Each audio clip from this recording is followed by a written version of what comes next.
হরে কৃষ্ণ। শ্রীমদ্ ভাগবত গীতা যথাযথ প্রথম অধ্যায় 28 নম্বর শ্লোক।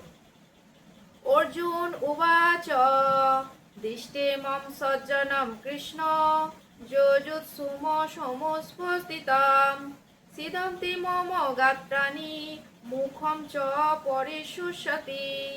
গীতার গান। অর্জুন কহে কৃষ্ণ, এরা যে সজ্জন রণাঙ্গনে আসিয়াছে করিবারে রণ, দেখিয়া আমার গাত্রে হয়েছে রোমাঞ্চ, মুখমধ্যে রস নাই এ যে মহাবঞ্চ। অনুবাদ। অর্জুন বললেন, হে প্রিয়বর কৃষ্ণ, আমার সমস্ত বন্ধুবান্ধব ও আত্মীয় স্বজনদের এমনভাবে যুদ্ধাবিলাসী হয়ে আমার সামনে অবস্থান করতে দেখে আমার অঙ্গ প্রত্যঙ্গ অবশ হচ্ছে এবং মুখ শুষ্ক হয়ে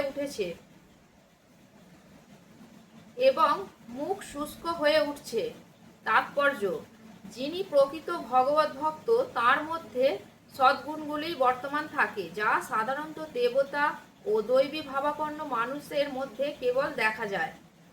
পক্ষান্তরে যারা অভক্ত, ভগবত বিমুখ, তারা জাগতিক শিক্ষা সংস্কৃতির মাপকাঠিতে যতই উন্নত বলে প্রতীক হোক, তাদের মধ্যে এই সমস্ত দৈব গুণগুলির প্রকাশ একেবারেই দেখা যায় না।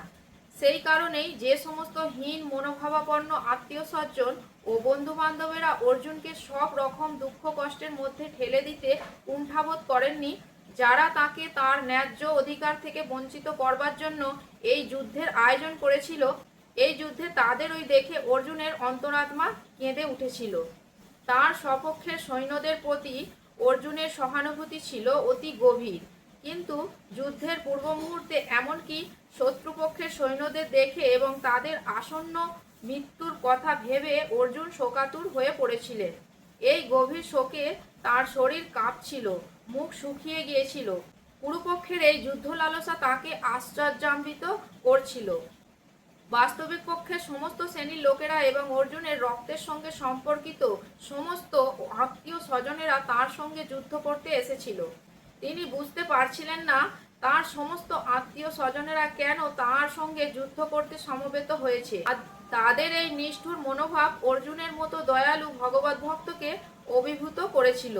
এখানে যদিও এই কথার উল্লেখ করা হয়নি, তবুও আমাদের অনুমান করতে অসুবিধা হয় না যে অর্জুনের শরীর কেবল শুষ্ক ও কম্পিতই হয়নি, সেই সঙ্গে অনুকম্পা ও সহানুভূতিতে তার চোখ দিয়ে অঝোর ধারায় জল পড়ছিল। অর্জুনের এই ধরনের আচরণ তার দুর্বলতার প্রকাশ নয়, এ হচ্ছে তার হৃদয়ের কোমলতার প্রকাশ।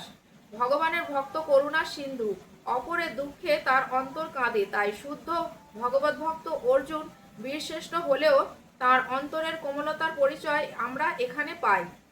তাই শ্রীমদ্ ভাগবতে বলা হয়েছে, যস্যস্তি ভক্তি ভগবত কিঞ্চনা সর্বগুণস্তত্র সমসতে সুরা হরা ভক্তস্য কুত মহদ্গুণা মনোরথেন সতী ধাবত বহি।